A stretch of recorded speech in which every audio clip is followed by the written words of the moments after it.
magiging weakness ng respondent. Present of reliance can be considered as a hostile witness. Mangyayari dyan, leading questions at baka i-feed mo na question. Diba? So, hindi naman ay kasi. So, hindi ko alam kung wala silang witness o naglagay na sila ng witness. So, papahaba para umabot na ng 2029.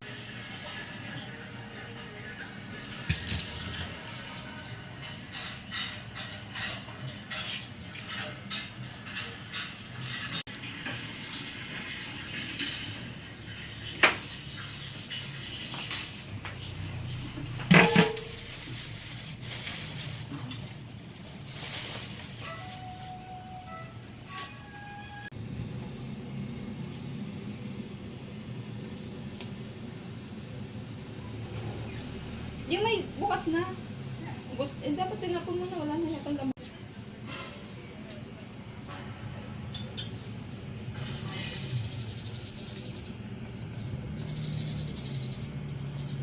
Tinuro yan?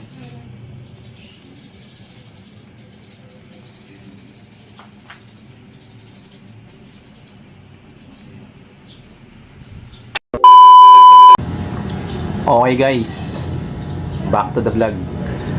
So for today's video guys, nagluto ulit tayo ng nilagang karne ng baboy. But this time guys, ang karne natin is kasim. So mapapanood nyo rito guys sa vlog ko kung paano natin siya niluto. Well, short vlog lang to, siguro mga 3 or 4 minutes vlog lang to. So bigay ko na sa inyo paano natin siya niluto So depende yan guys kung paano nyo siya ipiprepare. So nasa sa inyo na yan. But ito kasi guys, ganito namin siya kung paano luto. So syempre, nag-cut tayo ng sibuyas and then luya. After which, hinugasan natin ng maigi yung kasim.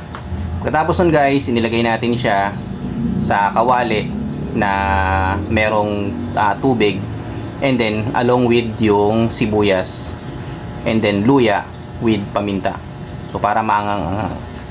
Katapos nun guys, nag-start na tayong maghiwa ng Baguio Pechay patatas and then beans, Baguio beans. So ayun, tapos natin yaluin. Siyempre hinihintay natin siyang kumulo. Nung kumulo na siya guys, saka natin inilagay yung patatas. So ayun, siyempre antay ulit tayo ng pagkakakulo, 5 to 10 minutes. Saka natin inilagay yung naiiwang gulay, which is yung Baguio Pechay at saka yung Baguio beans.